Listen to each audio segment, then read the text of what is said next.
Anwani ya muhadhara wetu, kichwa chake cha habari kinatuambia sababu 7 za kuongezewa riziki.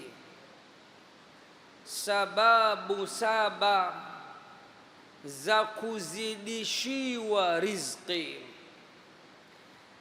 Maudhui hii ya riziki ni bahrun amiqun la sahila lah, ni bahari nzito isiyokuwa na mwisho wala kikomo. Na kwa muda baina ya maghrib na isha hatuwezi kusema kila kitu, hatuwezi kunukuu aya zote na hadithi zote, bali kwa tawfiki ya Rahman alladhi allama alquran nitajitahidi kusema machache katika hayo. Kwanza kabisa, kabla ya kuingia ndani ya sababu 7 zinazosababisha watu kuzidishiwa riziki zao, niseme mawili kama mukaddima. Jambo la kwanza, riziki ni nini? Wengi wanadhani riziki ni pesa, wengi wanadhani riziki ni mali tu, bali riziki ni pesa, ni mali, ni afya, ni watoto, ni kizazi, ni makaazi, nyumba, gari. Riziki ni neno pana sana ndugu zangu. Lakini neno la pili, nataka nianze na maneno ya kwetu Dar es Salaam, jiji la gharama. Watoto wa Dar es Salaam, jiji la gharama, wanasema hutakiwi kuwa na stress, hutakiwi kubeba hamu na ghamu ya riziki, hutakiwi kuwa na papara ya riziki. Wakasema la tatapappar, usiwe na papara. Inna Allaha la yuhibbul mutapappirin, hakika ya Allah hapendi wenye papara. Nini maana yake? Maana yake Allah ndani ya Qur'ani amekwisha jicommit kwa riziki yako. Wa fis samai rizqukum wa ma tu'adun. Riziki ziko wapi ndugu zangu? Riziki zinatoka wapi ndugu zangu? Qur'ani imejibu, imesema wa fis samai rizqukum wa ma tu'adun, na huko mbinguni ndiko riziki zenu ziliko na yale mengi mnayoahidiwa. Ukienda mwanzoni mwa suratu Hud, Allah anakutoa hofu na waswasi juu ya riziki. Anasema wama min dabbatin fil ardi illa ala Allahi rizquha. Subhanallah. Wama min dabbatin fil ardi illa ala Allahi rizquha. Na hakuna kiumbe mwenye uhai, mwenye roho, anayeishi juu ya mgongo wa ardhi isipokuwa riziki yake iko juu ya Allah jalla fi ula. Wa ya'lamu mustaqarraha wa mustawda'aha kullun fi kitabin mubin. Pamoja na hayo, polisi ya Qur'an ya kutaka uhangaike kidogo ndipo Allah akupe. Allah hana polisi ya kukupa kutoka mbinguni bila ya kufanya kazi. na hayo kayafanya kama muujiza kwa watu wachache. Ndugu zangu, miongoni mwa watu wachache waliokuwa wakipewa riziki bila ya hisabu, ili hali hakuihangaikia, ni mama yake na Nabii Isa alayhi salam. Kullama dakhala alayha Zakariya almihraba wajada indaha rizqa. Kila Zakaria anapomfuata Maryam akiwa mtoto mdogo katika mihrab, anataka kumletea chakula, anashangaa wajada indaha rizqa, anashangaa tayari ana misosi ya kimataifa, riziki ya maana. Qala ya Maryamu anna laki hadha, qala ya Maryamu anna laki hadha. Anashangaa, anauliza ya Maryamu anna laki hadha, Maryam, umeipata wapi hii riziki? Chakula hichi nani amekuletea? Maryam anajibu, anasema qalat huwa min indillah, akasema hii imetoka kwa Allah. Inna Allaha yarzuqu man yashau bighairi hisab, hakika ya Allah humruzuku amtakaye bila ya hisabu.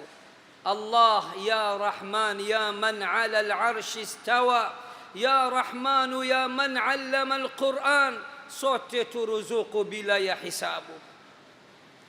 Katika polis za Allah, onyesha kidogo kuihangaikia, kisha atakumiminia riziki. Katika suratu Al-Mulk, aya maarufu kabisa, inasema nini? Nani anayekumbuka?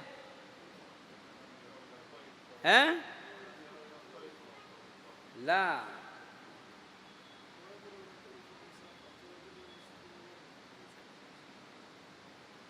aya inayosema huwa alladhi ja'ala lakumul arda dhalula, yeye Allah ndio aliyeidhalilisha na kuisakharisha ardhi kwenu. Famshu fi manakibiha, tokeni, tembeeni, tafuteni riziki. Wakulu min rizqihi wa ilayhi nushur, onyesha mfano kisha Allah atakupa riziki.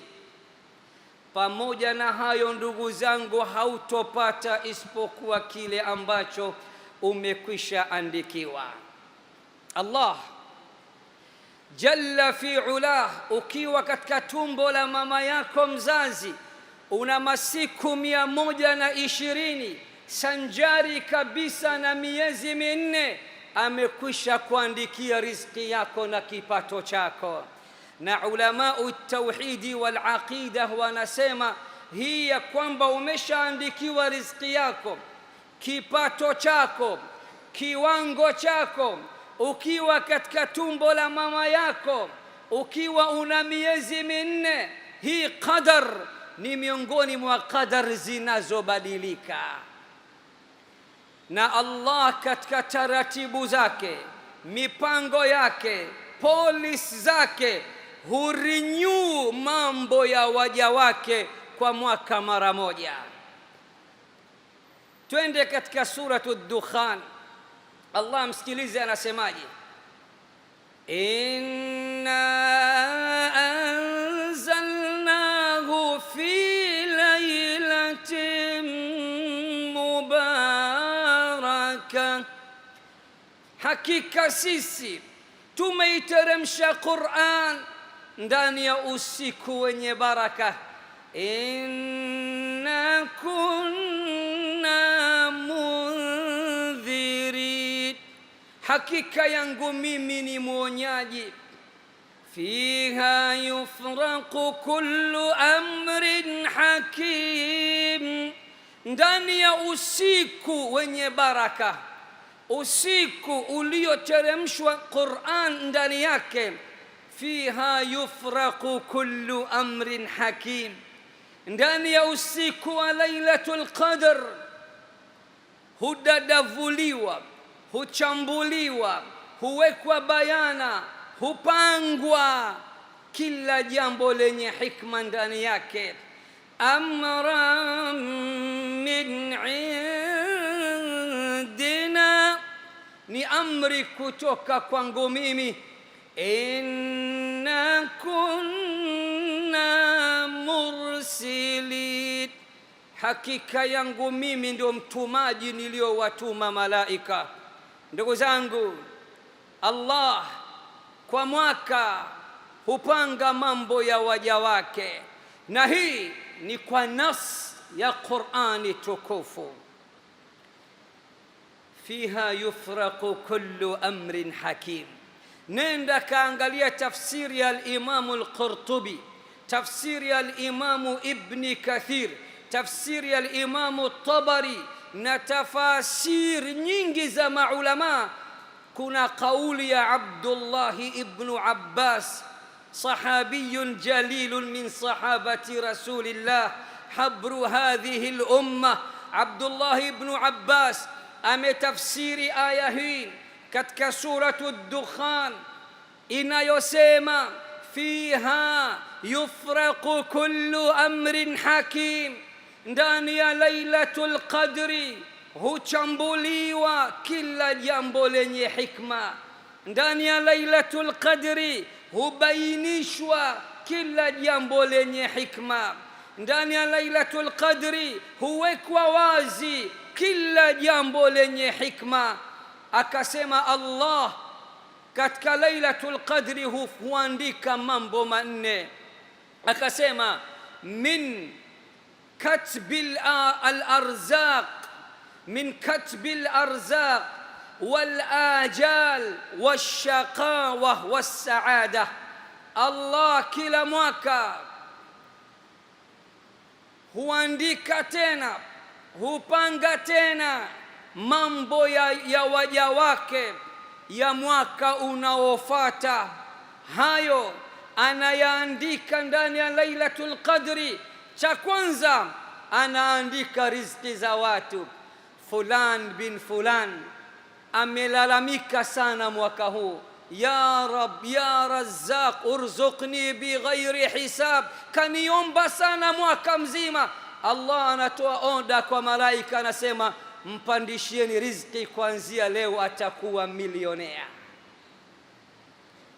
Min katbil arzaq wal ajal, vifo vya watu, ahadi za kuondoka duniani. Ndugu zetu waliofariki kabla ya Ramadhani ya mwaka huu, Allah awarahamu, awasameh, awalaze pahala pema peponi. Lailatul Qadri ya mwaka jana waliandikiwa kwamba huu ni mwaka wao wa mwisho, ahadi zao zimekwisha fika. Kwa jambo la pili, katika Lailatul Qadri Allah anaandika nani na nani mwaka huu ndo mwisho wao, Ramadhani hii ni mwisho wao. Allah, nakuomba kwa jina lako la Ar-Rahman na nakuomba kwa utukufu wa Qur'an, endelea kutupa umri mrefu wenye kheri na baraka na siha njema, na tusaidie tuweze kukutii na kukuabudu na kukutumikia. Kwa jambo la pili, ahadi za watu kuondoka duniani. Jambo la tatu, as-saada, nani atakuwa na ana furaha katika mwaka huu. Jambo la nne, ash-shaqawa, nani atakuwa na dhiki na stress na maisha magumu katika mwaka huu. Kwa hii, kwa nasi ya Qur'an na mmoja katika as-salaf as-salih, tena OG original as-sahaba Abdullah ibn Abbas ametafsiri hivyo. Katika Lailatul Qadri Allah hupanga tena na kupangua bajeti za wanadamu na riziki zao za mwaka unaofuata, ahadi zao za kuondoka duniani. furaha zao, mafanikio yao. Nani atampa mitihani na dhiki? Nani atakwenda haji mwaka huu? Nani atakwenda umra? Hayo yametajwa ndani ya suratu Dukhan kwa tafsiri ya maulama mbalimbali, na akiwemo na Abdullah ibn Abbas radhiyallahu ta'ala anhu wa ardah. Kwa ndugu zangu, pamoja na hayo, ukishaambiwa riziki yako, umekwisha andikiwa kiwango chako, kiasi chako, ukiwa katika tumbo la mama yako una masiku 120, miezi minne. Hii isikupelekee ukakata tamaa, ukasema mimi ni fungu la kukosa, ukasema mimi ni mzee wa buku jelo. Buku jelo mnajua 1500 ndio kitanzania buku jelo. Kuna watu wanasema riziki yangu 1000, 1500 kwa siku, alhamdulillah, ambapo kuna watu kwa siku 2 milioni. Mi fungu la kukosa. Usiseme hivyo, sema na mimi nitakuwa kama wao na nitawashinda, madama ni Ar-Razzaq, mtoa riziki ni Allah jalla fi ula. Kwa hivyo kila unavyomnyenyekea Allah, unapomomba Allah, ikifika Lailatul Qadri, Allah anarenew mambo ya waja wake ya mwaka unaofuata, atakutia katika rahma zake na kukupandishia riziki yako insha Allah. Huu ni mukaddima ndugu zangu. Kwa haraka haraka sasa nizungumzie mambo 7 yanayoongeza riziki za mtu. Jambo la kwanza, al-amru al-awwal, jambo la kwanza, taqwa Allah, kumcha Allah, ucha Mungu. Ndugu zangu, ucha Mungu ni moja katika sababu kubwa zinazokunjua riziki ya mtu na kukuongezea riziki zako mbele ya Allah. Wengi wetu kazi kulalamika, maisha haya bora ufe, naomba sana, nimeshika dini na swali, naamka qiyamul layl, lakini Allah bado hajaniona. Nani amekwambia hakuoni? Si Allah anamwambia Mtume Muhammad katika suratu Shuara aya za mwisho, alladhi yaraka hina taqum wa taqallubaka fi sajidin. Alladhi yaraka hina taqum, Allah anakuona unapoamka qiyamul layl. Alam ya'lam bi anna Allah yara, ayahsabu an lam yarahu ahad. Allah bado hajaniona, waweza kukufuru. Usikate tamaa, mwambie ya Rabbi, sitoenda kwa mganga wa kienyeji, sitokwenda kwa anayeitwa mwalimu. Eti mwalimu hata kupiga hisabu hawezi, mwalimu hata kuandika hawezi, mwalimu hata kusoma Qur'an hawezi, mwalimu hajui chochote. Sijui mwalimu wa nini? Mwalimu, nimekuja kwako, mambo yangu magumu, niangalizie, nisaidie. Yeye mwenyewe pangu pakavutia mchuzi. Mtanzania akikwambia pangu pakavutia mchuzi, manake hali yangu mbaya, 0 sina chochote. Kuna mganga ana pesa, sina subiri pesa zako. Kwa hiyo wewe rudi kwa yule anayetoa, acha kwenda kwa washirikina. Jambo la kwanza, mche Allah. Allah kayasema hayo, na leo nachukua aya 2 tu katika kipengele hichi cha kwanza cha taqwa Allah. Katika suratul A'raf Allah anasema, walau anna ahla alqura amanu wattaqaw lafatahna alayhim barakatin minas samai wal ard. Walau anna ahla alqura amanu wattaqaw, lau watu wa vijiji wangelimwamini Allah ukweli wa kumwamini, kisha wakamcha ukweli wa kumcha, lafatahna alaihim barakatin minas samai wal ardi, basi tungeliwafungulia baraka kutoka mbinguni na ardhini. Mambo mawili ukiyashika, Allah anasema anafungua koki ya mbinguni na koki ya ardhini, anakumiminia baraka kutoka juu, baraka kutoka chini. Mambo yako ni super babu. Walau anna ahla alqura amanu wattaqaw, na lau watu wa vijiji wangelimwamini Allah ukweli wa kumwamini, kisha wakamcha. Kwa haya mawili, iman na uchamungu, atakayeyashika haya mawili, angalia natija, angalia matokeo, angalia result. Allah anasema la fatahna alaihim barakatin minas samai wal ardi, tungeliwafungulia baraka kutoka mbinguni na ardhini. Kwa jambo la kwanza au sababu ya kwanza miongoni mwa sababu 7 zinazozidisha riziki zetu ni kumcha Allah jalla fi ulah.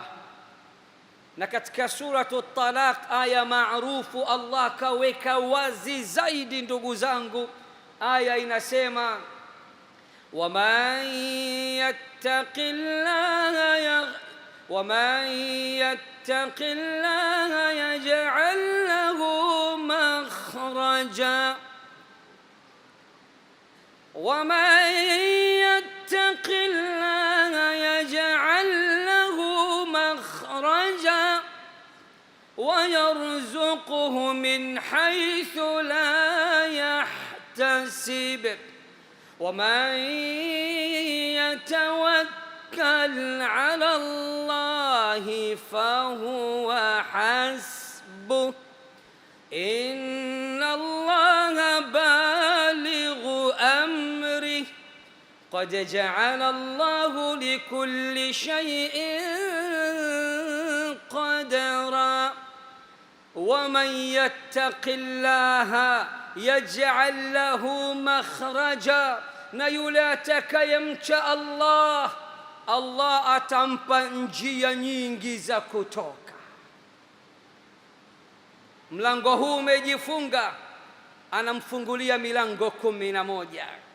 Kafukuzwa kazi, anamfungulia milango mingine. Allah anaahidi ndani ya suratu Talaq, atakayemcha atamfungulia njia nyingi na pa kutokea. Kila kipata dhiki anampa faraja, kila kipata matatizo ya riziki anamfungulia mlango wa riziki. Attaqwa, ucha Mungu ndugu zangu. Kisha akasema wayarzuquhu min haythu la yahtasib, na atamruzuku, atampatia riziki katika njia ambayo hakuitegemea. Hebu angalia faida za ucha Mungu. Atakayemcha Allah atampa njia za kutokea, atampa faraja akiwa ana dhiki, ana tafash, ana stress. Muda wa kuwa anamcha Allah, Allah atampa njia nyingi za kutokea na kumpa faraja na kumondolea dhiki zake, tafash zake na stress zake. Faida ya pili, atampa riziki katika njia ambayo hakuitegemea. Waman yatawakkal ala Allahi fahuwa hasbuh, na atakayemtegemea Allah basi Allah anamtosha. Inna Allaha balighu amri, hakika ya Allah anaahidi, anasema nitakufanya ufanikiwe, uyafikie mambo yako. Qad ja'ala Allahu likulli shay'in qadara, Allah kila kitu amekijalia na makadirio yake na qadar zake. Kwa jambo la kwanza ndugu zangu, katika mambo 7 yenye kuongeza na kuzidisha riziki zetu, vipato vyetu, income zetu, ni ucha Mungu ndugu zangu. Haiwezekani wewe ni mzinifu mzuri, waliyadhu billah, tena wembe unachanja hatari mabinti wa watu na hauna mmoja. Leo unachanja huyu, kesho unachanja mwingine. Ndani ya wiki nzima umekuwa zoa, trekta umekuwa, watu karibia 4 5 wiki nzima umewapitia. Alafu Allah anataka riziki wakati wewe haumchi Allah.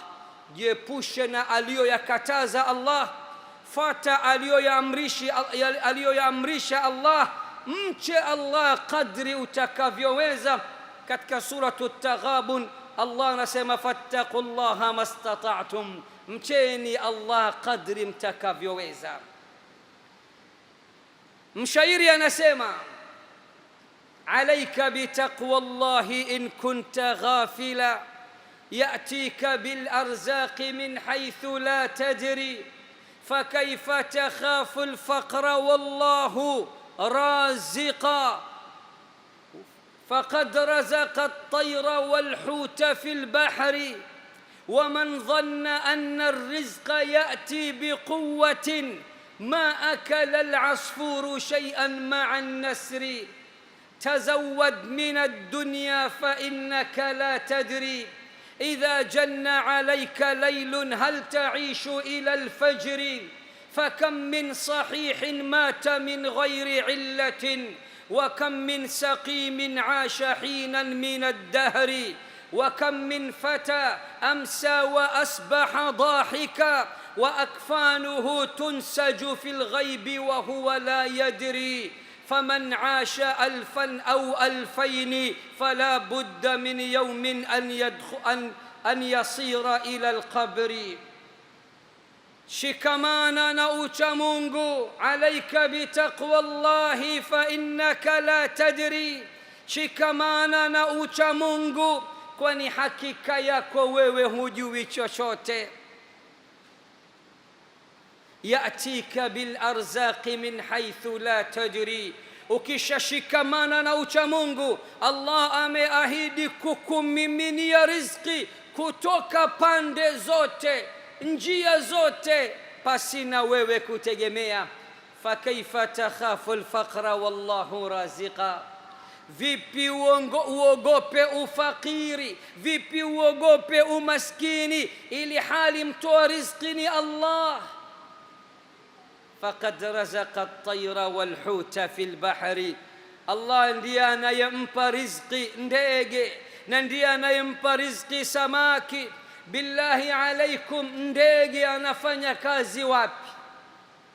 Nani ameshawahi kumwona ndege anapiga suti yake na tai yake na briefcase naelekea kazini? Nani kashawahi kumwona? ومن ظن أن الرزق يأتي بقوة ما أكل العصفور شيئا مع النسر. na anayedhani ya kuwa riziki huja kwa ujanja wa mtu, miguvu ya mtu, elimu ya mtu, akili ya mtu, ujanja wa mtu, basi ndege mdogo asingeweza kula pamoja na ndege mkubwa. Kuna watu wanaamini riziki bwana ni ujanja. Kasoma yule, wangapi wana degree zao, master zao, wanakaa jobless na hawana kazi, na wangapi wana pesa lakini hawana ilmu kubwa? Wangapi? Wengi tu katika dunia hii. Kwa hiyo riziki haitaki ujanja, haitaki kujua sana, haitaki kuwa na ilmu kubwa, haitaki sijui una akili. Riziki hutoka kwa Allah. Kila mtu ajitume na Allah anagawa riziki vile anavyoona yeye. Riziki vile vile haitaki uwe na papara, haitaki uwe na haraka. Mshairi anasema la ta'jalanna falaysa ar-rizqu bil-ajali الرزق في اللوح مكتوب مع الأجل فلو صبرنا لكان الرزق يطلبنا لكنه خلق الإنسان من عجل. لا تعجلنا، usiwe na haraka, usiwe na pupa, usiwe na papara. فليس الرزق بالعجل. riziki haipatikani kwa haraka, haipatikani kwa pupa, haipatikani kwa papara. Arrizqu fi lawhi maktubun maa alajali, riziki yako, ahadi yako ya kuondoka duniani tayari imekwisha andikwa katika lawhul mahfudh. Falau sabarna lakana arrizqu yatlubuna, lau tungejituma na tukafanya subra katika kupata riziki, badala ya sisi kuitafuta riziki, riziki ingetutafuta yenyewe. Lakinnahu khuliqa al-insanu min ajali, lakini siku zote mwanadamu ameumbwa akiwa na haraka na anataka kupata haraka. Khuliqa al-insanu min ajal, mwanadamu ameumbwa kutokana na haraka, ni mtu wa haraka haraka. Hasa vitu vya kheri anataka atajirike haraka, anataka ajenge haraka, anataka apate haraka, kila kitu anataka haraka, hataki kuwa na subra. Kwa jambo la kwanza ndugu zangu ni uchamungu. Jambo la pili, السبب الثاني الشكر. الشكر، شكر الله. Sababu ya pili miongoni mwa sababu zitakazozidisha riziki zetu, daiman wa abadan umshukuru Allah kwa hicho kidogo alichokupa, kwani kushukuru kunaongeza riziki. Ndugu zangu, msikilize Allah katika suratu Ibrahim anavyosema: وَإِذْ تَأَذَّنَ رَبُّكُمْ لَئِن شَكَرْتُمْ وَإِذْ تَأَذَّنَ رَبُّكُمْ لَئِن شَكَرْتُمْ لَأَزِيدَنَّكُمْ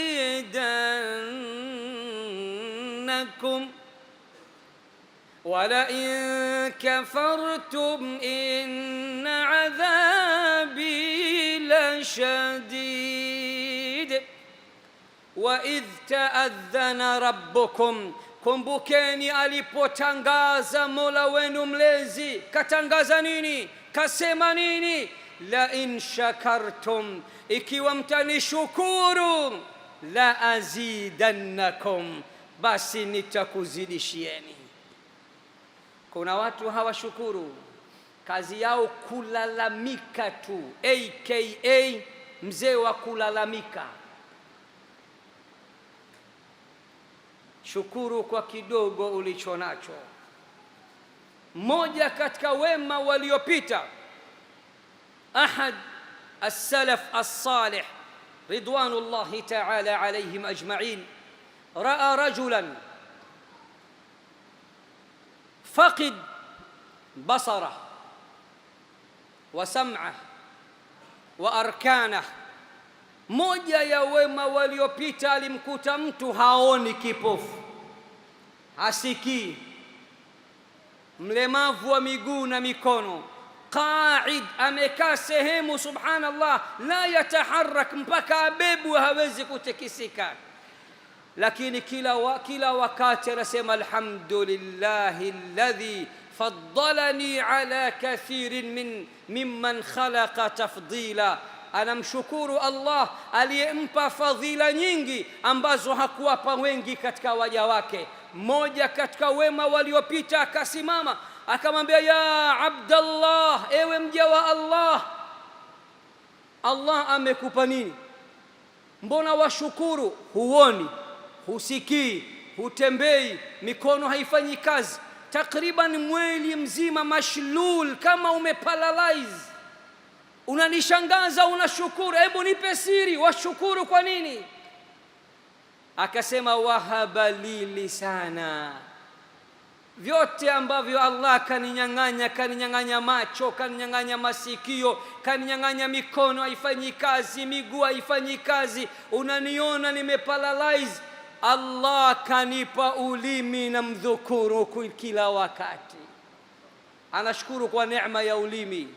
Hapo ulipo wewe sio kipofu, sio kiziwi, sio bubu, sio kilema, uko mzima na humshukuru Allah. Unataka kushukuru mpaka akupe fedha fedhiha, akupe fulus, wama adraka ma fulus walfulus tughayyiru an-nufus. Unataka Allah kupe fulus, hujui wakati mwingine Allah anaona akikupa fulus utaharibika, anakuwekea fulus zako akhera, huko utakuwa tajiri, una majumba, una maeneo, una wake, una kila kitu. Lakini wanadamu ndio tuko hivyo sisi, watu wa kupenda pesa. Raaitu an-nasa qad malu ila man indahu malu wa man la indahu malu fa'anhu an-nasu qad malu. Raaitu an-nasa qad dhahabu ila man indahu dhahabu wa man la indahu dhahabu fa'anhu an-nasu qad dhahabu. رأيت الناس قد انفضوا إلى من عنده فضة ومن لا عنده فضة فعنه الناس قد انفضوا. Mshairi anasema siku zote naona watu wakiegemea, wakielemea, wanaelemea kwa watu wenye mali, na wasiokuwa na mali wanawakimbia. Nimeona siku zote watu wakienda, wanaenda kwenye pesa na mali, wasiokuwa na pesa na mali wanawakimbia na kuwapa mgongo. Nimeona siku zote watu wakimiminika kwa wenye fedha, wenye mali, lakini wasiokuwa na mali wanamiminika kwao na kuwakimbia. Kwa hivyo ndugu zangu, mshukuru Allah kwa neema zote. وما بكم من نعمة فمن الله, na vyote mulivyo navyo katika neema mujue vimetoka kwa Allah. وآتاكم من كل ما سألتموه, Allah amekupeni vyote mulivyomwomba. Wa in ta'uddu ni'matallahi la tuhsuha, na mkisema muzihisabu neema za Allah hamwezi kuzihisabu. Usione mtu ana pesa. Maulama wanasema Allah akimpa mtu kitu kamnyang'anya vingi. Wewe hapo ulipo pengine huna presha, una kisukari, ukilala mashaallah hivi tu gia 120 tayari unakoroma.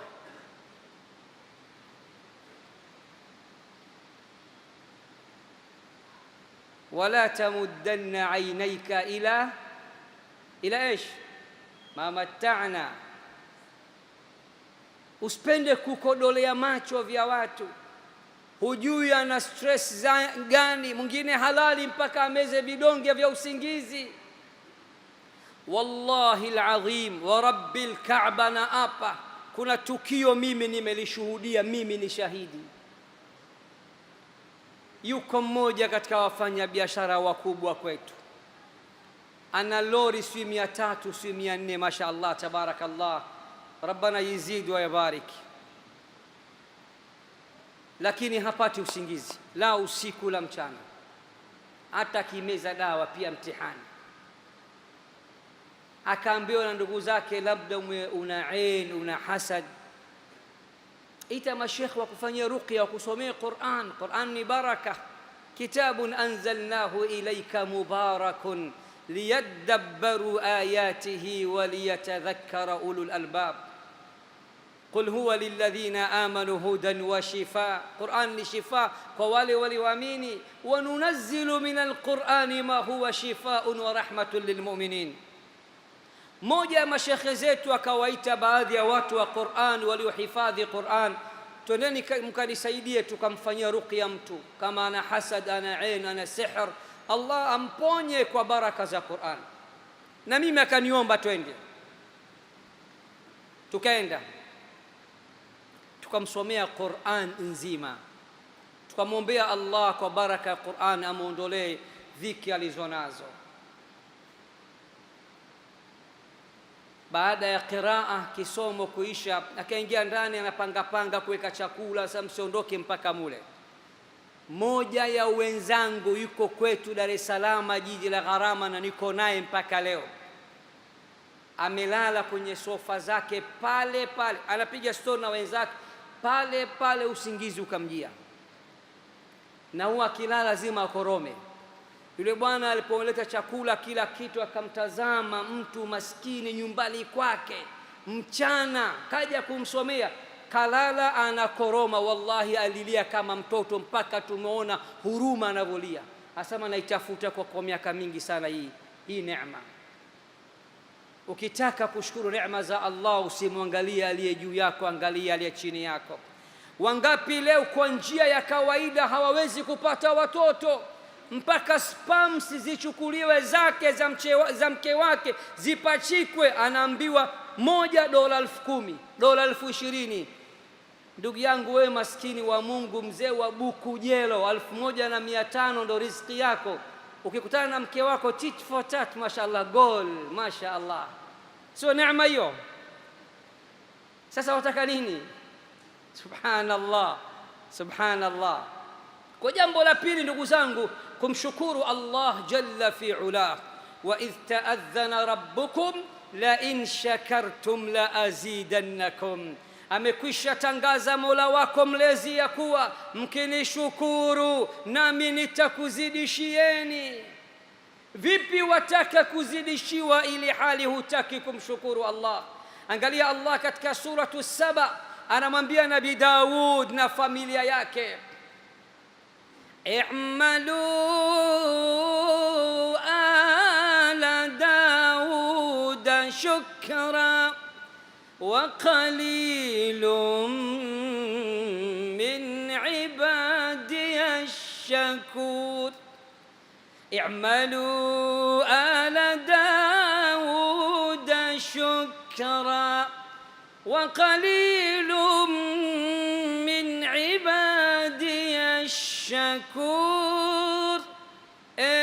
Familia ya Daud, nimekujalieni kuwa manabii, mitume, wafalme, nimekupeni neema mbalimbali. Daud ukimsabbih Allah, ya jibalu awibi ma'ahu wat-tayra wa alanna lahu al-hadid. Akimsabbih Allah, milima yote inamsaidia, inamsabbih Allah, ndege wote wanamsabbih Allah. Allah kamfanyia sahali chuma, anakamata chuma anavunja kwa mkono wake.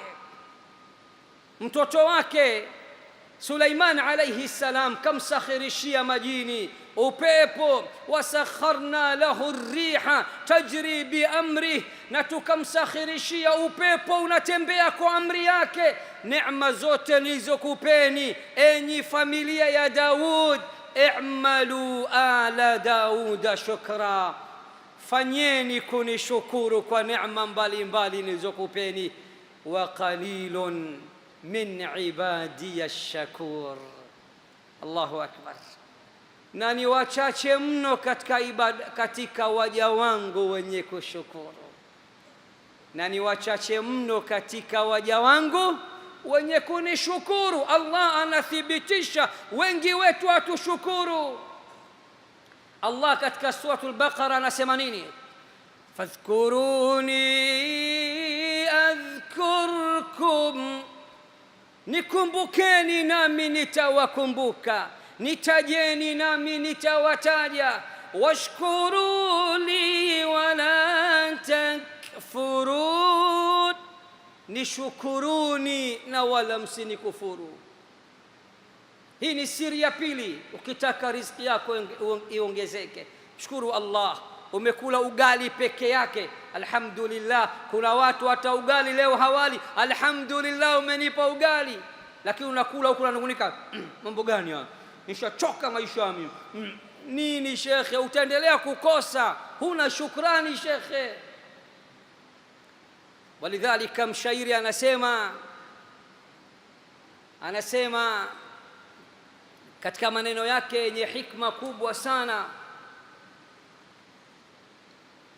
maneno mazito kabisa: idha kunta fi ni'matin far'aha fa innal maasi tuzilu ni'am. Ukiwa katika neema ichunge kweli kweli kwa kumshukuru Allah, kwani hakika ya maasi huondoa, hupeperusha neema za Allah. Wadawim alaiha bishukri lilahi, dumu katika neema ile, dumisha ile neema kwako kwa kumshukuru ilahi. Fa innal ilaha sari'un niqam, kwani hakika ya Mola ni mwepesi wa kuchukua neema zake ikiwa hauto appreciate, hauto shukuru mara kwa mara kwa neema zake. Jambo la tatu, ndugu zangu, katika mambo saba yenye kuongeza riziki zetu, alistighfar. Istighfar, ndugu zangu, nani katika sisi anaweza kumfikia kwa uchamungu Muhammad ibn Abdullah?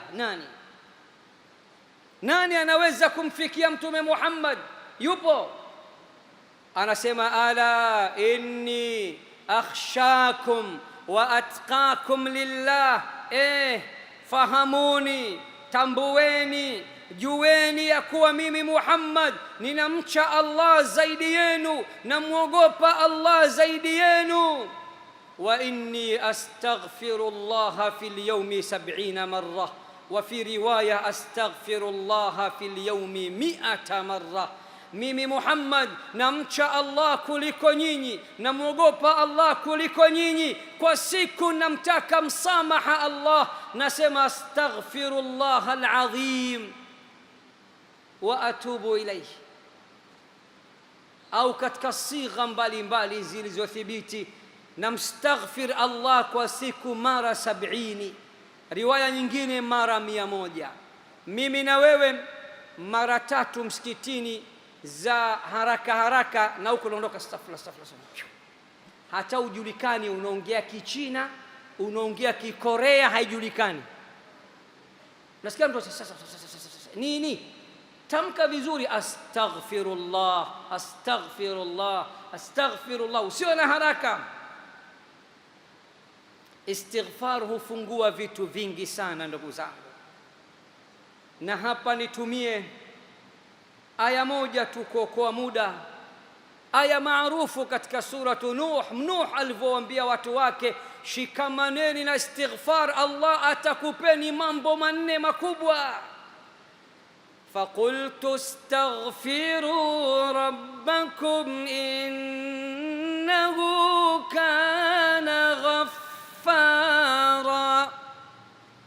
Niliwaambia mtakeni Allah msamaha, leteni sana istighfar, hakika ya Allah ni mwingi wa kupokea istighfar zenu. Ikiwa mtaleta sana istighfar, nini majibu ya istighfar? Yursilis samaa alaykum midrara, Allah atakuleteni mvua kutoka mbinguni, tena yenye kumiminika, mvua ya kheri na baraka. Moja faida istighfar, hushusha mvua. Alafu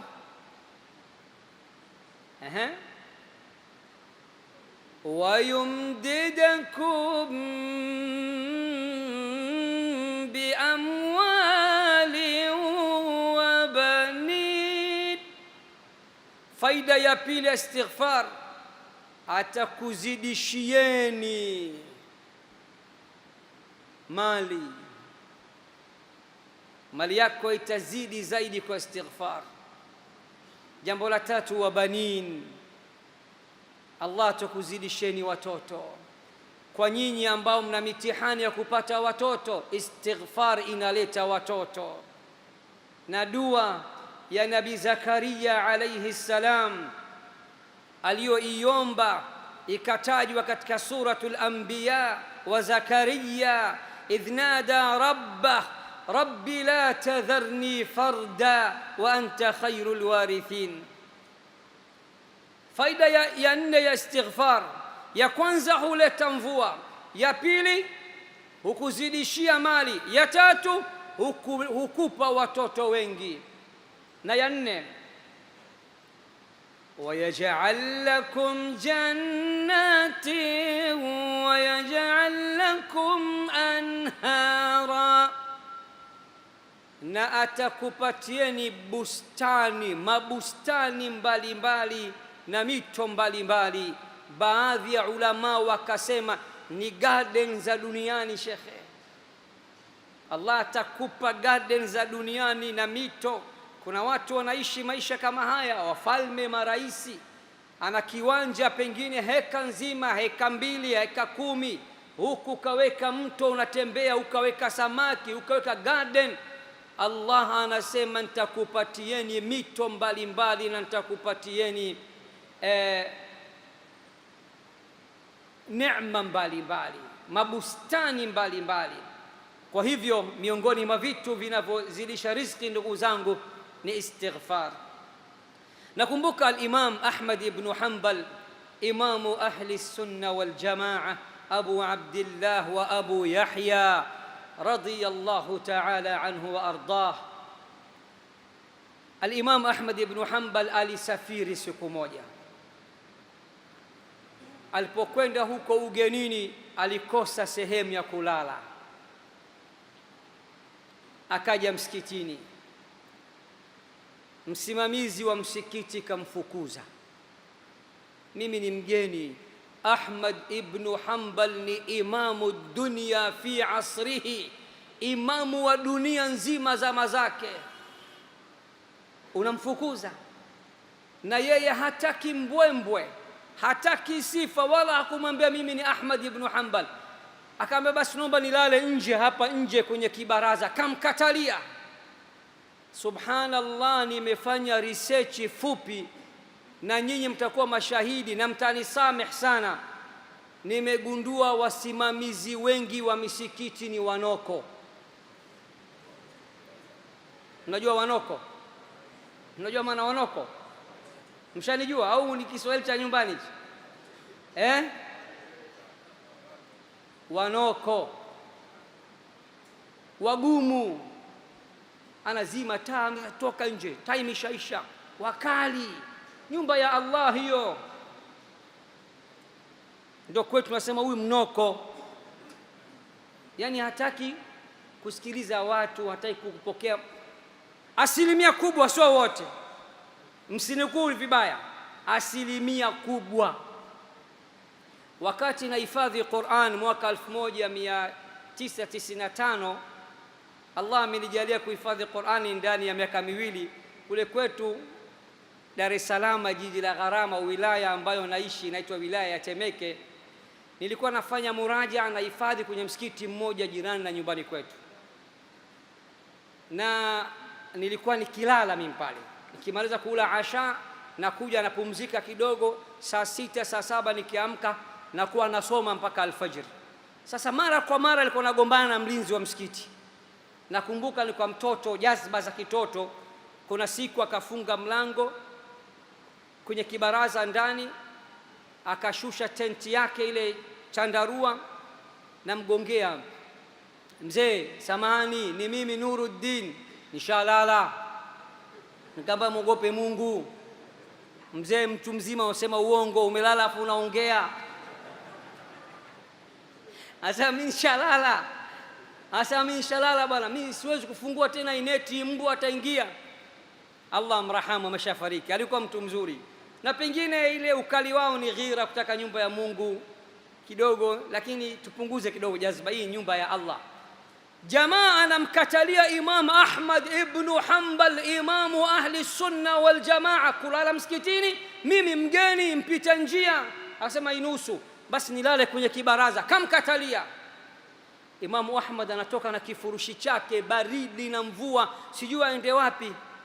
Anatembea, anakutana na mzee, mtu mzima, ana kijumba chake kibovu bovu, ana bakery kumbe ndogo ya kutengeneza mikate ya zamani. Akamwambia njoo, mbona watembea? Akasema mimi ni mgeni, nimefukuzwa msikitini. Akasema njoo ulale hapa kwangu. Kamweka karibu na sehemu ya kupikia ile mofa yake. Ahmad ibn Hanbal kachukua kifurushi chake kalala. Kamkuta yule mzee kila akikanda ngano, astaghfirullah alazim, kila kitu astaghfirullah alazim, mwimbo kama mwimbo, astaghfirullah alazim, kila kitu astaghfirullah, kachukua astaghfirullah, akipiga astaghfir. Imamu Ahmad ni alim, akavutiwa, akamtazama jamaa amepika chakula haraka, mkate kampatia kula. Asubuhi imefika, astaghfirullah, neno moja, kif halak, umetoka wapi, astaghfirullah alazim. Yani mpaka imekuwa hata salamu na astaghfirullah anachanganya. Imam Ahmad akamwambia, mimi nimetoka sehemu fulani na nini na nini. Akamwambia, naomba nikuulize swali kabla sijaondoka, unadumu na hii hali ya astaghfirullah kwa miaka mingapi? Mzee akasema, nadumu na astaghfirullah miaka kadhaa. Kataja miaka mingi sana, hali yangu ndio hii astaghfirullah. Akamwambia, hebu nieleze muujiza wa astaghfirullah, istighfar, muujiza wa istighfar uliokutana nayo katika maisha yako, uliokutana nayo katika maisha yako. Wallahi yule mzee anasema, sijawahi kumwomba Mola wangu jambo sio hajanipa akanicheleweshea. Kuna mawili, kuna kutopewa na kuchelewesha. Hajawahi kunicheleweshea, lakini mtihani alionipa ni mmoja, dua moja mpaka leo nimemwomba hajanijibu miaka mingi. Ahmad akastuka, dua gani? Nimemwomba na namwomba nikutanishe na Ahmad ibn Hanbal live, nimwone imamu dunia fi asrihi. Imamu Ahmad, ndugu zangu, machozi amemtoka, asema subhanallah, wa hadhihi qad a'tak, na hili kakupa. Ndio maana nimefukuzwa msikitini, mlinzi wa msikiti kawa mnoko, kumbe kwa ajili yako niletwe kwenye nyumba yako. Anasema, mimi ndo Ahmad ibn Hanbal. Mzee shekhe anamkombatia, analia, anabusu mkono, anabusu vichwa, alhamdulillah, wewe ndo Ahmad ibn Hanbal. Asema, mimi ndo Ahmad ibn Hanbal, na ninashangaa nilivyozurura mpaka nakuja kujikuta wewe unanipata na unanipa sehemu ya kukaa katika nyumba yako. Umeona istighfar hiyo? Kwa hili ndugu zangu ni jambo la pili, istighfar. Jambo la tatu. Jambo la nne, azawaj, wengine wasema aziwaj, ndoa, mabachela, ndoa. Qur'ani inasema ndoa inaongeza fedha, inaongeza mali, inaongeza riziki. Ndiyo, nitakupa aya za Qur'an na nitakusomea mpaka sura gani, aya nambari gani. Suratul Nur, sura ya 24. Sikiliza Allah anasemaje, ni aya nambari 32 mpaka 33. Allah anaahidi, oweni nyinyi mabachela, atawafungulia milango ya riziki. Sio unakaa mpaka leo mtu mzima shekhe bachela. Sikiliza, wa ankihul ayama minkum was-salihin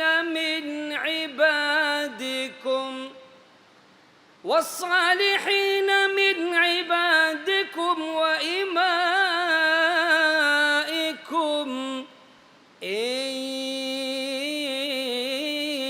yakunu fuqara yughnihimullahu min fadlih wallahu wasi'un alim. Wa ankihul ayama minkum. Abdullah ibn Abbas anasema aya hii inawasemesha wazee, wasimamizi wa familia, mawali. Wazee sikilizeni, Allah anakuambieni wa ankihul ayama minkum, waozesheni wasiooa na wasioolewa miongoni mwenu. Wasalihina min ibadikum, wema katika watumwa wenu. Mpaka mtumwa Allah anamwambia yule anayemmiliki, muozeshe mtumwa wako yule ambaye ni mwema. Wa imaikum, wajakazi wenu, watumwa wa kike waozesheni. Aya hii haitaki mabachela na mabachelati. Unanielewa? Bachela mwanaume, kwetu tunasema bachelati mwanamke. Aya hii inakataa nyumbani kuwepo bachela na bachelati, inataka watu wote waozeshwe. Wa ankihul ayama minkum, al ayama jam'u ayyim, waozesheni wale wasiooa, mabachela wa kiume na wa kike, mabachelati waozesheni. Wasalihina min ibadikum, watumwa wenu ambao ni wema. Kama ni mtumwa usimwonee, muozeshe, naye anataka kuoa.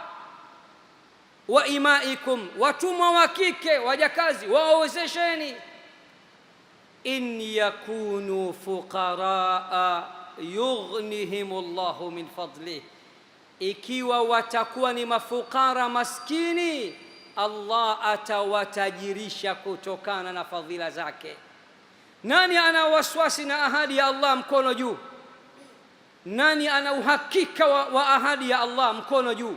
Mwenye uhakika na ahadi ya Allah, mkono juu. Sote tuna uhakika na ahadi ya Allah. In yakunu fuqaraa yughnihimullahu min fadlih, ikiwa watakuwa ni mafukara maskini, ana mahari ndogo, kipato chake kidogo, atakula na mke wake, hivyo hivyo wanasukuma masiku, Allah anasema oa haraka, nitakuongezea riziki. Walidhalika Abdullah ibn Mas'ud alikuwa anapenda kusema, ayuha nnas iltamisul ghina fi nikah, enyi watu tafuteni utajiri katika ndoa.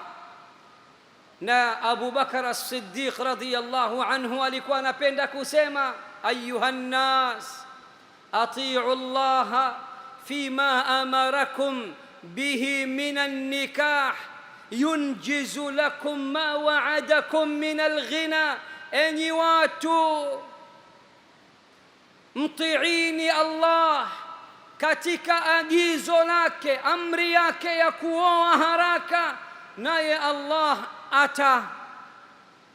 atatekeleza ahadi yake ya kuwatajirisha. Qur'ani imeweka wazi, ndugu zangu, miongoni mwa vitu vinavyopandisha riziki na kipato ni ndoa. Ukiwa bachela, ukioa, Allah atakufungulia. Fanya research, matajiri wote duniani kwa asilimia zaidi ya 80 wote walipata utajiri baada ya kuoa. Waliorithi kwa wazazi wao ni wachache. Hata mzazi wake ambaye kamwachia pesa nyingi, mali nyingi, naye vile vile mzazi Allah alimfungulia baada ya kuoa. Oweni vijana kabla hamjafa, oweni vijana mkaliwe eda, sio ukifa tu siku ya 3 umesahaulika. Al-Imam Ahmad ibn Hanbal anasema, laysa al-uzubatu min al-islami fi shay'in, ubachela si katika Uislamu. Shaddad ibn Aus sahabiyun jalil kana kafifa al-basar, sahaba anaitwa Shaddad ibn Aus, alikuwa kipofu, mlemavu wa macho, haoni. Kabla ya kufariki kwa Bwana Mtume Muhammad sallallahu alaihi wasallam, kwa masiku machache Mtume alimwita, alimnong'oneza sikioni, alimwambia maneno sikioni. Tangia siku hiyo analia, anawaambia wazazi wake, zawijuni, zawijuni, baba na mama niozesheni, fa inna khalili Muhammadan awsani an la alqa Allah azaba, kipenzi changu Muhammad alining'oneza kabla sijafa, kanaambia Shaddad, sina siku nyingi naondoka, halla usije ukafa ukiwa bachela, oa haraka. Abdullah ibn Mas'ud anasema nini? Fawalladhi nafsi biyadihi law alimtu annahu ma baqiya min umri illa 10 latazawwajtu fiha, ninaapa kwa yule ambaye nafsi yangu iko mikononi mwake, leo nikijua nimebakisha siku 10 kuondoka duniani kisha sijaoa, nitafight, nitaoa, nitaishi katika ndoa, nitakufa nikiwa na mke. Mabachela mko wangapi? Allah akujalieni muoe. Allah nakuomba, arrahmanu ala al-arshi istawa, arrahmanu allama al-Quran. Mabachela ambao wako leo Masjidi Musa, na kama kuna mabachelati juu huko, usichukue roho zao mpaka uwaruzuku wake na watoto, na wale wa juu waruzuku waume na watoto wenye khair na baraka, na wakunjulie riziki zao ya arhamar rahimin. Jambo la tano, ndugu zangu, katika mambo saba yenye kuongeza riziki, silatur rahim, kuunga udugu, kuendeleza udugu. Wengi wetu leo tunatamani Allah atukunjulie riziki, kamfungia vioo baba yake mzazi, kamfungia vioo mama yake mzazi, kamfungia vioo ndugu yake wa damu. Kufungia vioo, unajua hawasemeshi, na anataka riziki. Sikiliza, katika sahihu al-Bukhari hadithi nambari 2067, na katika sahihu Muslim hadithi nambari 2557, hadithi ya Anas ibn Malik. Bwana Mtume anasema, man sarrahu an yubsata lahu fi rizqi au yunsaa lahu fi athari falyasil rahimah. Anayetaka, anayefurahia Allah amkunjulie riziki yake, iwe pana, iwe kubwa, iwe nyingi, au akataka Allah amwongezee katika athari yake. Wako waliosema ni umri wake, wako waliosema ni katika afya, wako waliosema katika siha na afya njema. Anaitaka hayo Allah amkunjulie riziki yake, falyasil rahima, aunge udugu, asiwakate ndugu zake. Jambo la sita, ndugu zangu, as-sadaqa, kutoa sadaqa. Kuna watu wanataka Allah awaongezee, lakini cha kushangaza ni vyuma standard, vyuma standard. Muislam hawagi chuma standard. Chuma Sheikh, mkono hivi Sheikh, subhanallah. Wala taj'al yadaka maghlulatan ila unuqik wala tabsutha kull albast. Allah anasema msiwe vyuma standard, usiweke mkono wako katika shingo lako, yani usiwe hivi na usiwe hivi, ukuwa katikati. Qur'ani hiyo.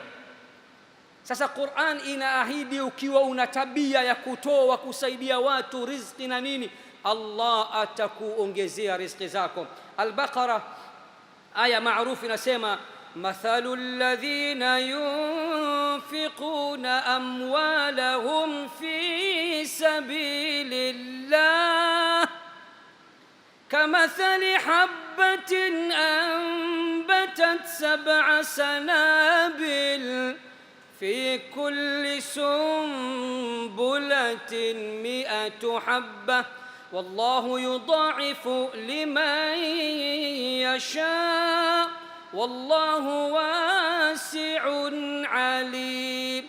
مثل الذين ينفقون أموالهم في سبيل الله, mfano wa wale ambao wanatoa mali zao katika fi sabilillah, katika njia za Allah, kamathali habbatin, ni sawasawa na punje, anbatat 7 sanabil, imeotesha mashuke 7, fi kulli sumbulatin 100 habba, katika kila shuke kuna punje 100. Wallahu yudhaifu liman yasha, na Allahu muongezea amtakaye. Na katika suratu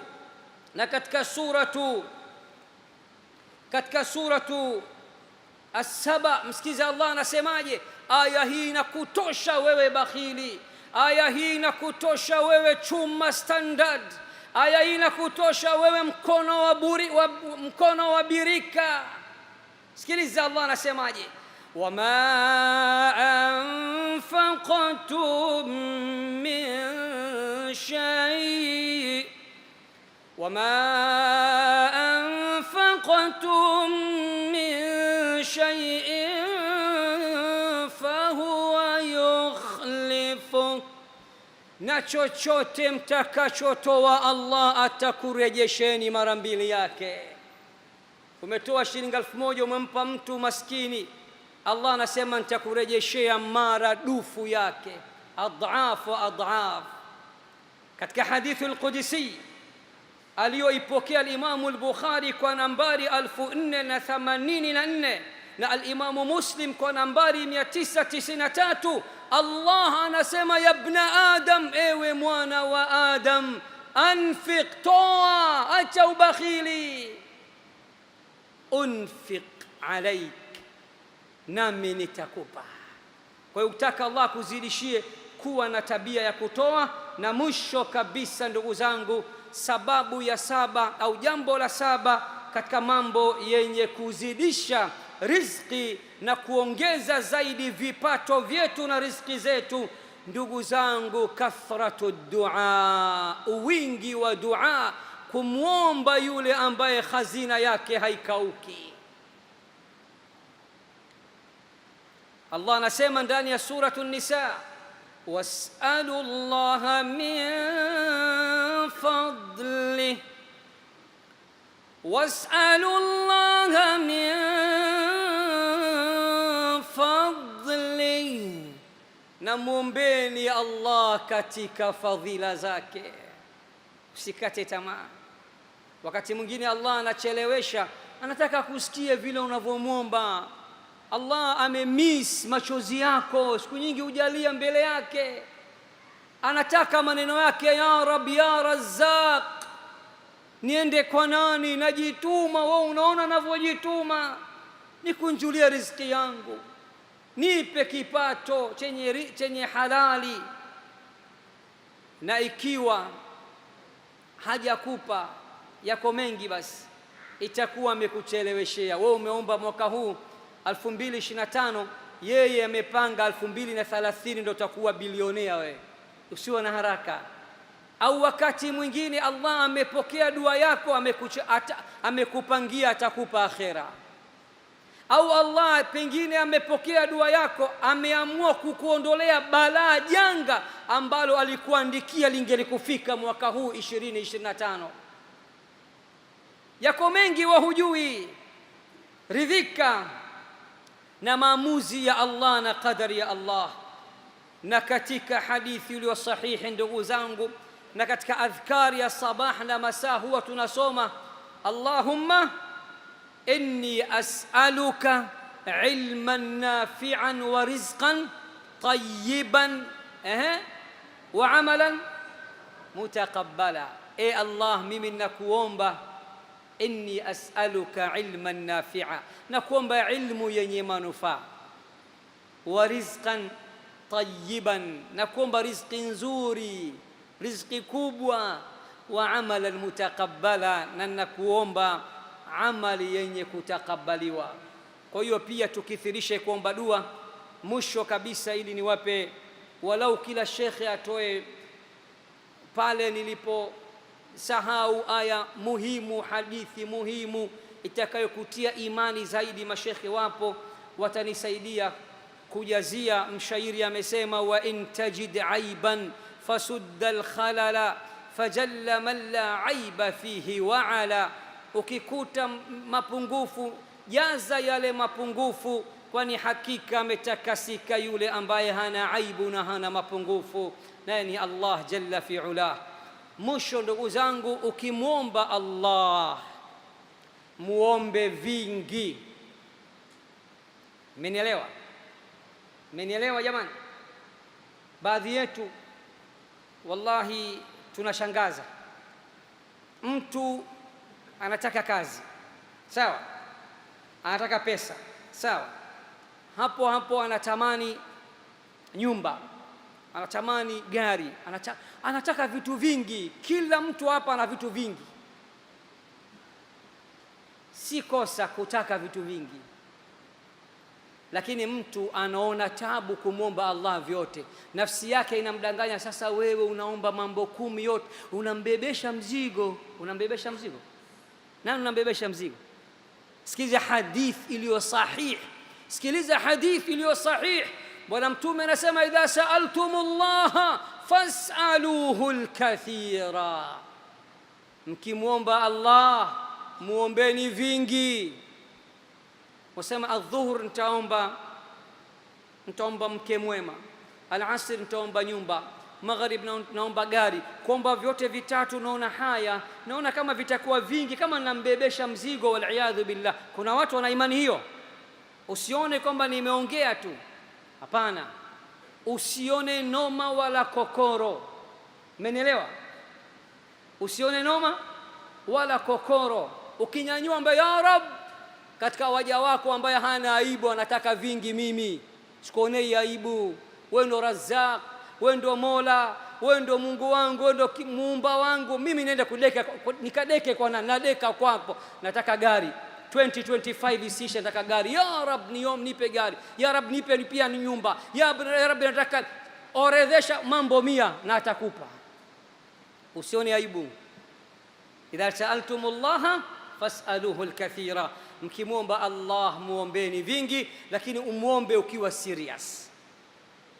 Kuna riwaya nimewahi kusoma athar, mtu mmoja Nabii Isa alipita kwake anaomba. Nabii Isa kapita, Allah akamshushia wahi, haiko serious, anafikiria mbuzi wake labda wameshatoka kwenye mzizi, anaomba anafikiria hivi. Isa akamwambia, dua yako haikubaliki, hauko serious, moyo wako uko kwingine. Na wewe ukiomba kuwa serious, sio unaomba alafu unafikiria kule. Hapana. Hata mwanadamu ukija ofisini kwake unaomba kitu alafu kabe, vipi, una adabu nini? Sio unatia kila kitu mfukoni, unazima simu yako, unatoa sauti, umekuja kwa bosi unaomba akukopeshe. Sasa yule aliyeumba mabosi wote, ukimwomba muombe ukiwa serious. Na inapendeza uamke usiku wa manane ndio muombe, time ile ambayo hata nafsi yako inajua hii time ndio time yenyewe. Vitu vyenye kuongeza riziki kwa mujibu wa Qur'ani na Sunna ni vingi mno. Mimi kwa uchache wa muda na kwa haraka nimekuleteeni mambo 7. Naomba muyapokee, muyafanyie kazi. Namuomba Allah, namuomba Ar-Razzaq, namuomba Al-Fattah, namuomba Ar-Rahman Ar-Rahim. Mimi na wewe tufungulie milango yote ya riziki. Allah, nakuomba kwa rahma zako na kwa baraka zako na kwa huruma zako na kwa mapenzi yako kwa waja wako na kwa mapenzi yako kwetu sisi ummatu Muhammad, sote tufungulie milango ya riziki. Allah, nakuomba utufungulie milango ya khairi. Allah, nakuomba utufungulie milango ya baraka. Allah, nakuomba utufungulie milango ya siha na afya njema. Allah, tufungulie milango yote ya khairi, nafunga milango yote mibaya na ya shari mbele yetu ya arhamar rahimin. Wa sallallahu wa sallama wa baraka ala nabina Muhammad wa ala alihi wa sahbihi wa sallam. Subhana rabbika rabbil izzati amma yasifun wa salamun ala al-mursalin walhamdulillahi rabbil alamin. Shekhe wangu, kaka yangu, kipenzi changu, ungesogea hapa Sheikh, kwa ruhusa yako. Mashekhe walikuwa pata salamu, hasa kuna mwingine ametoka Burundi, mumfahamu, mmoja katika mashekhe ambao nashirikiana nao, Sheikh Abdul Jabbar, watoe salamu na usiwe na wasiwasi. Umesema Sheikh Kishki tumempata leo kwa sababu waziri wake wa mambo ya ndani kampa visa leo. Waziri wangu mambo ya ndani hana shida kabisa, sijawahi kunyimwa visa. Sheikh, usiwe na wasiwasi, ni mipango tu, Allah hajapanga na mambo yanaingiliana, lakini jazakumullah khair, wallahi barik fikum. Naomba Sheikh wetu miongoni mwa Sheikh wakubwa katika nchi hii, tunaanza da'wa, tunamuona amepigana vya kutosha, amelingania Qur'an na Sunna. Sheikh Ali Bahero, Allah muhifadhi na mpambe kwa siha na afya njema. Wamenisupport. So rahisi, si rahisi kuona shekhe kaketi, shekhe mwenzake anaongea. Mtihani. Sisi mashekhe sasa hivi ndio tunaongoza kwa maindiana, si mnajua, na kuhusudiana, si mnajua. Ukimwona shekhe kaja kwenye muhadhara, shekhe mwenzake hana kisokoro kwinyo. Unajua kisokoro kwinyo, roho ya hivi, unajua roho ya hivi inaitwa kisokoro kwinyo. Hebu sema. Mmoja maulama anasema Iblis aliposhushwa kutoka mbinguni kashuka na magonjwa mawili. Gonjwa la kwanza kawaambukiza kina mama, vitimbi na vituko, inna kaidakunna adhim. Gonjwa la pili kawaambukiza mashekhe na maulama, hasad. Akasema lau kana alhasadu yuba'u fil aswaq lashtarahu alfuqaha, hasad ingelikuwa inauzwa kama nyanya masokoni, mteja wa kwanza tungekuwa sisi mashekhe. Akasema hasad ya pili kwa wafanya biashara, mashekhe number 1 kwa hasad, wafanya biashara number 2, na wao mna hatari, mna maindiana, mnashindana kwa mali.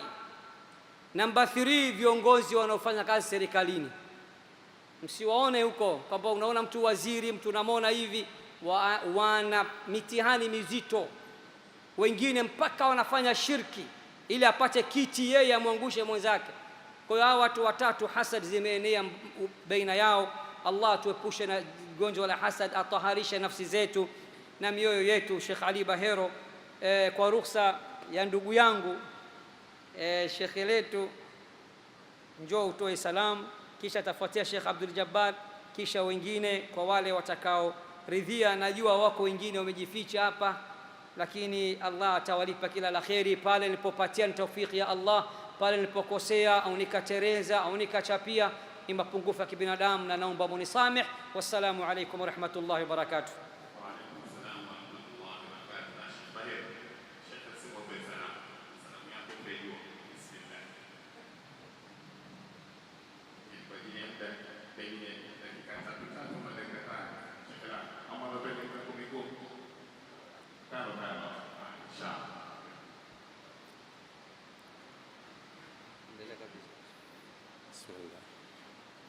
السلام عليكم ورحمة الله وبركاته.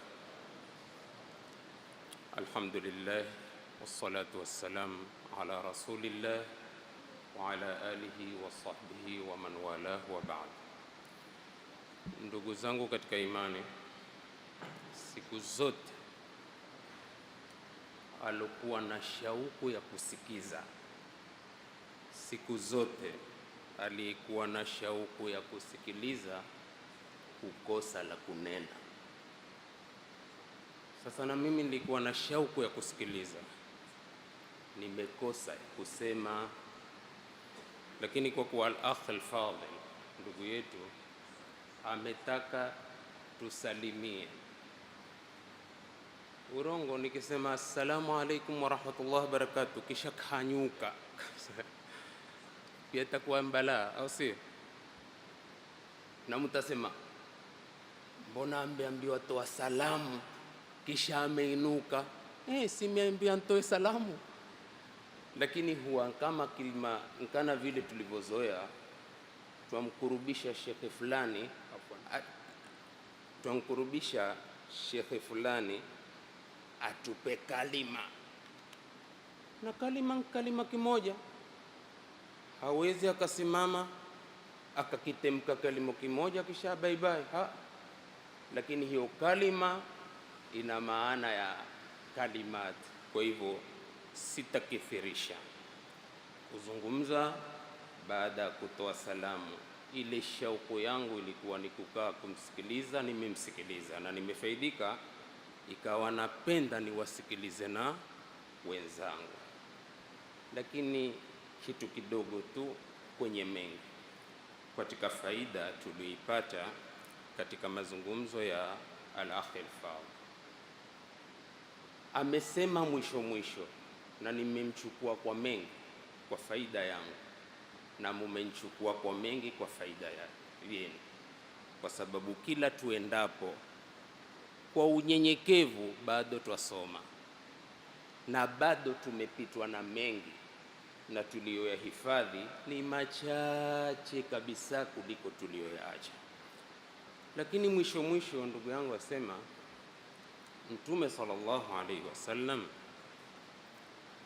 ametuambia mkitaka kuomba kheri za dunia na kheri za akhira, ombeni kwa wingi, ombeni vitu vingi. Akatupigia na mfano. Kihakika ni faida nimepata. Mimi nilikuwa nikiona ukitaka kuomba, omba tu kitu kitakacho kinachokusumbua basi. Kumbe waweza kuomba mambo mengi sana, mfaida si faida. Lakini kuna tabu moja, al-akh Nuruddin hapa kwenye mujtamai wetu. Mimi nikisikika, ewe Mwenyezi Mungu, nina mke mmoja na kuomba unipe mke wa pili. La kwanza, ewe Mwenyezi Mungu, sina gari na kuomba unipe gari. Kuna watu unisikia kaomba tena, ewe Mwenyezi Mungu, sina kishamba niruzuku nami shamba. Watu nisikaja kataja mambo 5 6, kapata hodara naambia basi vyote waomba wewe utuatina sisi. Tabu hiyo. Na ambapo Mtume amesema yoyote mwenye kutaka kuomba, na wewe katika yoyote, lakini sitapata salama kiomba 3 kasikika. Kaambia yote wataka wewe hutuatina sisi, na tuambiwa yoyote atakayekuomba fanyeje. Kisha nimepata faida, nukta ya mwisho kwenye mengi. Kumbe maadamu navuta pumzi, kawa na ucha Mungu wangu, bado riziki za Mungu ninazo kabisa. Na nimepata yakini na thika ya kwamba maadamu navuta pumzi, hakuna mwenye kuizuia riziki yangu. Maadamu navuta pumzi, riziki zangu bado ziko. Na fitra hii ya riziki kuwa ziko kwa Mungu iko hata kwa nkora, hata kwa muhuni. Siku moja fajr, nenda kuswali pale Rahma, nipoadhiniwa adhana ya kwanza, katoka mapema tena. Hata watu wa nyumbani wasema umetoka mapema sana. Basi wallahi billahi, wallahu shahidun ala ma aqul, mimi kishtuka niko katikati ya vijana hawa wetu wa usiku na vipanga. Lakini alhamdulillah, mimi kishtuka nishtuka sema ustadhi, kaambia jamaa. Sasa imekuwa mashekhe na kanzu zao kufundishwa lugha za Kimaskani. Sasa urongo nishati nyumba wingie kwa mlango wake, siwezi mimi kuambia ustadhi, kaambia kwendeni zenuni, hasha wakala. Ustadhi, jamaa ni mapema sana, kaambia naam. Wenda wapi tena? Kaambia wajua nenda msikitini. Kuna wasiwasi. Basi na sisi twatarazaka. Kaambia Mungu awape salama.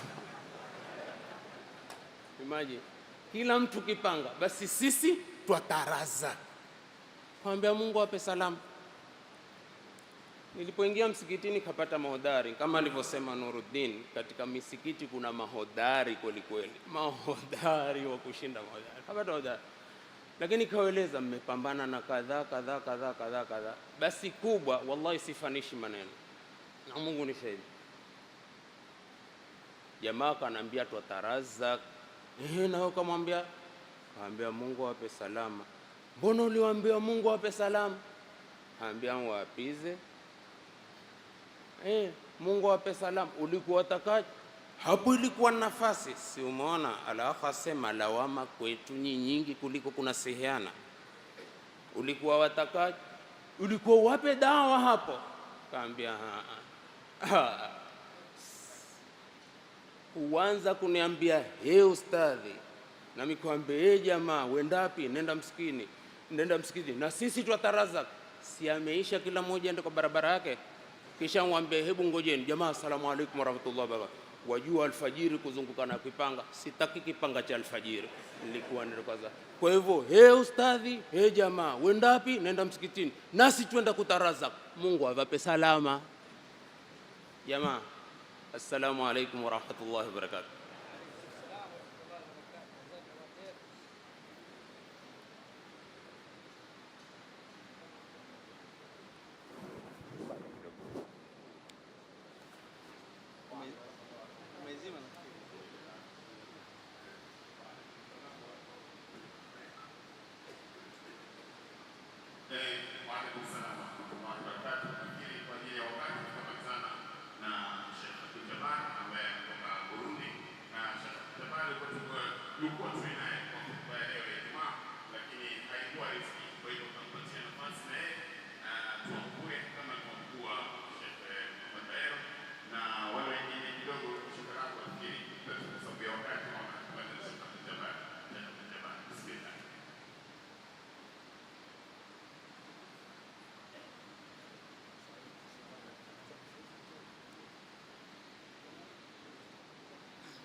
Assalamu alaikum wa rahmatullahi wa barakatuhu.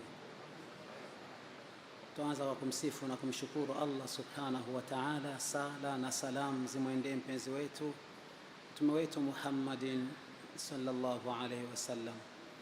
Napenda kuitumia hii fursa kufikishieni salamu kutoka kwa ndugu zenu kutoka katika mji mkuu wa Burundi, Bujumbura.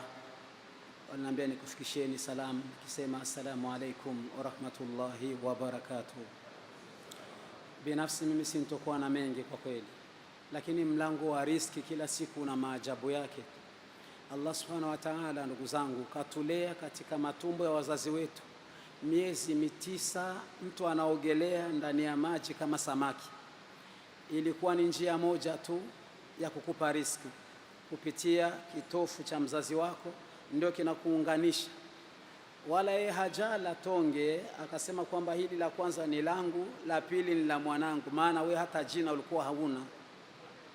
Lakini utashangaa binadamu, roho zetu, siku ulipozaliwa cha kwanza kushughulikiwa ni ile njia moja, au sio jamani? Waganga wanafanyaje? Waganga wanaikata ile njia. Mimi nikashangaa sana, kila mtoto akizaliwa analia. Nikaanza kujifikiri, au jamani anataka kupiga kelele kwa lugha yake, jamani msikati hapo, riski yangu inapita hapo, au inakuwa gani hivyo jamani? Maana anajua riski inapita pale pale, kisha unakuja nani unaanza kukata anashangaa sana, analia. Lakini tunakata tu sisi. Tukikata ile njia, Ar-Razzaqu dhul quwwatil matin anafungua njia mbili. Matiti ya mama yanavimba. Alikuwa na njia moja, Allah anampa njia ngapi? Njia mbili. Bila kufunzwa, mtoto ananyonya mwenyewe, anaanza kukokota na kokota na kokota na starehe. Ikifika miaka 2, sisi binadamu tunaanza tena vitimbi. Mama anaweka vitu vichungu hapa, mtoto akigusa, sasa jamani, mbona hii riski imegeuka? Kila akigusa hivi, mpaka analazimika kufanyaje? Kuacha. Sababu basi inaona imegeuka kabisa, kafungiwa njia mbili. Allah anamwambia sasa, binadamu wewe, kuanzia leo na mahindi tafuna, kula vyote. Mtafunga wapi tena jamani? Nyama nini vyote Allah subhanahu wa ta'ala anamfungulia. Kwa hivyo ndugu zangu, tusina wasiwasi na mlango wa riziki. Tufanye sababu bila kutegemea sababu, lakini tumtegemee msababishaji wa sababu ili zisababike, ambaye ni Allah subhanahu wa ta'ala. Assalamu alaikum wa rahmatullahi wa barakatuh. Wa alaikum salam.